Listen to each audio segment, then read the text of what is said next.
Bom dia, queridos irmãos. Estamos iniciando mais uma Escola Bíblica Virtual. Estamos estudando a vida cristã na prática. Hoje, nós vamos para o terceiro tópico. A vida de retidão não é fácil. Por quê? Por que a vida de retidão não é fácil? Nós vimos ontem o que a Bíblia ensina a respeito da retidão, que é uma luta contra o pecado, que nós temos que fazer de tudo para viver uma vida em santificação, para produzir a retidão na nossa vida. Hoje nós vamos ver o porquê que não é fácil. Atrelado à luta contra o pecado, nós vamos ver que o homem está corrompido. O homem está totalmente depravado. O homem, como diz Efésios capítulo 2, verso 1, está morto em seus delitos e pecados. Assim é o homem totalmente corrompido.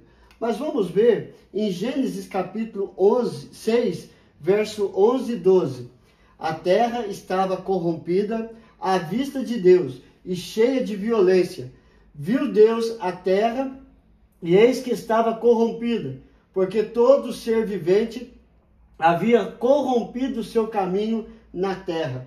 Então Deus está olhando e vendo que por causa do pecado de Adão e Eva, a terra toda se corrompeu. E o homem corrompeu todo o seu caminho na terra. É no falar, é no agir, é no pensar, está totalmente corrompido por causa do pecado. Nós vemos também em Romanos capítulo 7, verso 14 e 15, porque bem sabemos que a lei é espiritual. Eu, todavia, sou carnal, vendido à escravidão do pecado, porque nem mesmo compreendo o meu próprio modo de agir, pois não faço o que prefiro, e sim o que detesto. Paulo está compartilhando o que é o ser totalmente corrompido por causa do pecado. Ou seja, ele é vendido à escravidão do pecado. Aí ele diz, ele quer fazer o bem, mas o bem que ele quer, ele não faz. Porém, o que detesto, sim, ele faz. Por causa do quê? Por causa do pecado. Então, a nossa luta é contra o pecado. Assim, não é fácil viver a retidão por causa da corrupção da carne. Ou seja, a carne tem uma influência sobre a nossa vida. A vida carnal, a vida para o pecado, tem uma influência grande na nossa história. Por isso, nós temos que lutar contra esta influência carnal para que possamos fugir da corrupção do pecado. Segundo, a influência do mundo é hostil. No Salmo capítulo 1, verso 1, diz: bem-aventurado o homem que não anda no conselho dos ímpios, não se detém no caminho dos pecadores, nem se assenta na roda dos escarnecedores. Então, o autor do Salmo de número 1 mostra para nós a influência do mundo hostil. Conselho dos ímpios, caminho dos pecadores, roda dos escarnecedores. Para que possamos lutar e viver uma vida de retidão, nós temos que ter amizades. Nós não podemos ficar longe dos amigos. Nós temos que ter, mas contudo, nós não podemos andar no conselho ímpio de algumas amizades. Nós não podemos parar no caminho dos pecadores. Nós não podemos assentar na roda daqueles que escarnecem a vida espiritual, escarnecem o nome de Deus, o nome de Cristo, o nome do Espírito Santo. Porque a influência do mundo vai destruir esta intimidade que nós temos com Deus.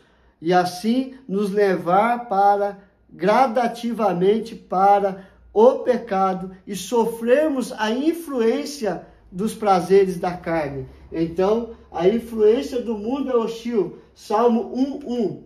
Também temos em Isaías, capítulo 6, verso 5. Então disse eu, ai de mim, estou perdido, porque sou homem de lábios impuros, habito no meio de um povo de impuros lábios, e os meus olhos viram o Rei, o Senhor dos Exércitos. O profeta Isaías, ele diz que ele é um homem de lábios impuros, ou seja, influência da carne, habita no meio de um povo de impuros lábios, a influência do mundo hostil também sobre a sua vida. E é assim, nós sofremos também. O mundo quer nos levar para o pecado. O mundo quer nos afastar da presença de Deus, porque o mundo jaz no maligno. E tudo que o mundo tem a oferecer é o pecado. Não é uma vida de salvação, não é uma vida de alegria, de prazer espiritual, mas sim um mundo pecaminoso que jaz no maligno. 1 Coríntios 15, 33.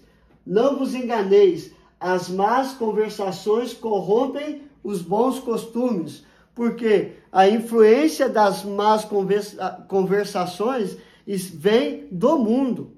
Então nós temos que estar atentos com isso. Devemos conversar com todas as pessoas. Contudo, ouvir o que é bom, reter o que é bom e aquilo que não é bom, se afastar, para não ser levados para o pecado, segundo a influência do mundo hostil.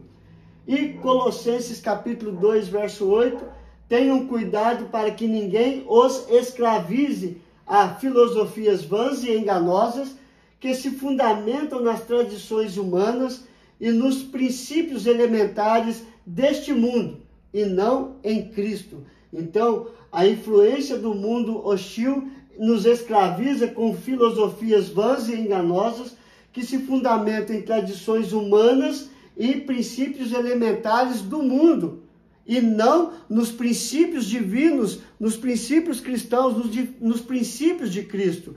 E nós temos que estar atentos a isso para não sermos influenciados do mundo hostil. Então nós vemos que a vida de retidão não é fácil, por quê?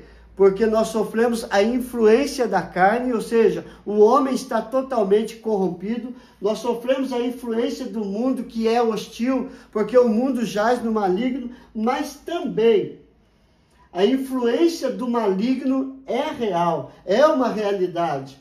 Em João capítulo 10, verso 10 diz: o ladrão vem somente para roubar, matar e destruir. E Cristo veio para que tenham vida e a tenham em abundância. Então o diabo, ele veio para isso. Ele veio para roubar, matar e destruir.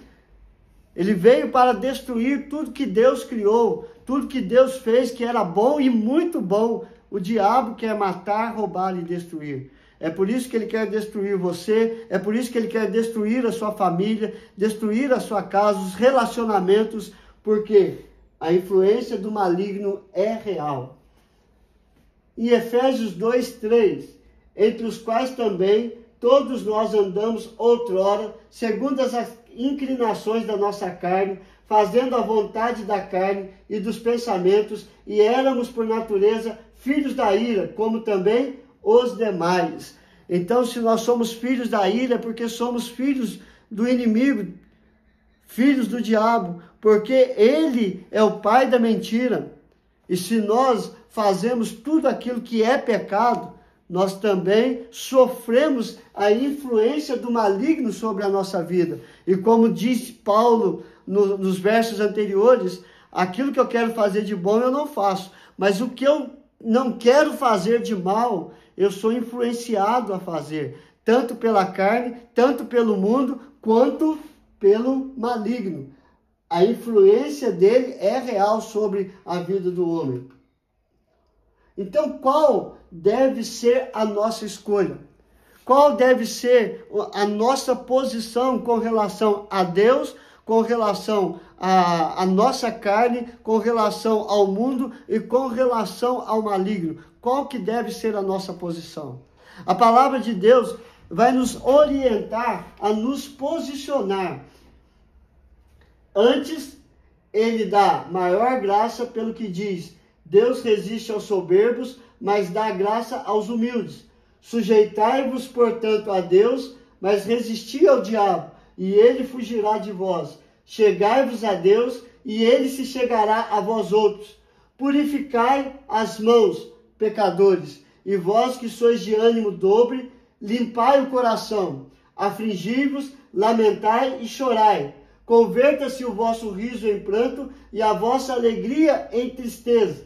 Humilhai-vos na presença do Senhor e Ele vos exaltará. Então você vê que aqui Ele nos dá conselhos, ou seja, sujeitai-vos a Deus, ou seja, deixe Deus ser o Senhor da sua vida, o Senhor da sua história. Segundo, purificai as mãos, pecadores, ou seja, lavai a sua vida, santificai a sua vida, para que você possa estar diante do Senhor. Terceiro, limpai o coração, santificação. Afligi-vos, lamentai e chorai, ou seja, fale com Deus, ore, busque uma profunda intimidade com o Senhor. Converta-se o vosso riso em pranto, humilhai-vos na presença do Senhor e Ele vos exaltará.